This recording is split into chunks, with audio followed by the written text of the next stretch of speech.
Okay, so this is a video of my current looping setup. I apologise for the video quality, it's just through a crappy handheld. Well, it's just a web camera really, but it's all I've got to hand at the minute. So looking in front of you, you've got an iPad which is fed through or triggered by an Eigenharp, which is running through an Apple Mac in the background. So that's running through the Eigenharp, and the Eigenharp then triggers. At the minute I've got Alchemy on here, which sounds quite nice. Okay, but I do run Animoog as well, so I'll just give you a quick demo of that. Hopefully it'll work. So that's Animoog loading up. I've got Animoog on stage, and true to form, it's not going to work. Let's try that. So now back to keyboard. Okay, so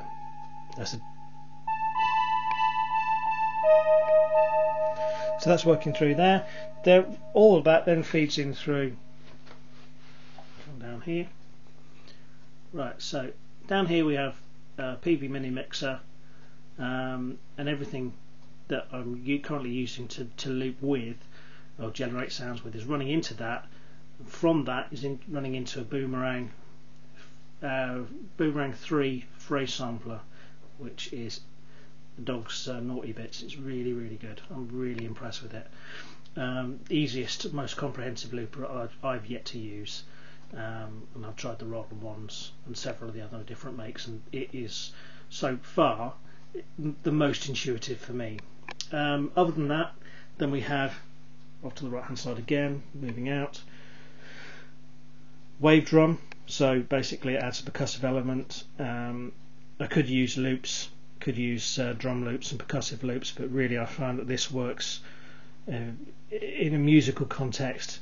You know, you're generating your own music. This is a really nice and intuitive instrument to play, and it works really well. It sounds great with all the other instruments combined as well. So going down again onto the floor, we've got a Cathedral stereo reverb. That's Electro-Harmonix. That's a really nice sounding reverb unit, and that's being fed. I'll try and come over here a little way. So there's a Music Man bass. That's also going into there and going up a little bit. Just a bog standard arch top guitar. Okay, and the whole thing works quite well. So what I'm going to try and do is actually get you a video of all this stuff running, and you'll see the kind of noise it's able to generate, which I'm quite pleased with. So everything works in combination really well. The reason I've chosen an Eigenharp rather than something like a Nano Key or the Elasis models, I know that the Elasis ones in particular do like an iPad dock as well. I find the Eigenharp quite intuitive as a guitar player more than anything else. I find it quite intuitive because you can work in fourths and, you know, like you would across the neck of a guitar, so it actually works out quite well for me.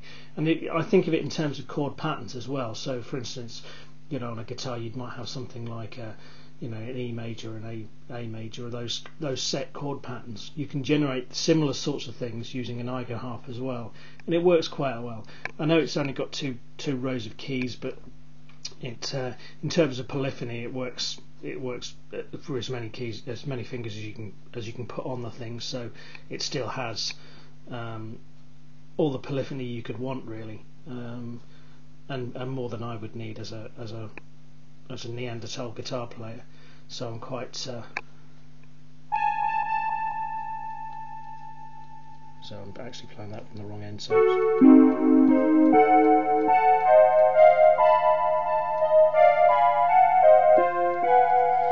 that's actually set up to play at the minute. That's set up to play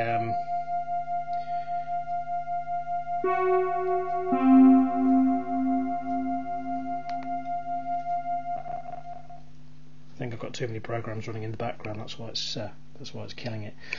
So that's set up to play across in diminished chords, or diminished scale. So that's why it's sounding slightly odd. I was trying something earlier today with that all working out. So that's a quick video. If you've got any questions, just write in the comments and I'll try and get back to you. And also I'll try and, like I say, I'll try and put up a few demos of the whole lot working in conjunction with each other, and hopefully try not to embarrass myself too much. So keep tuned.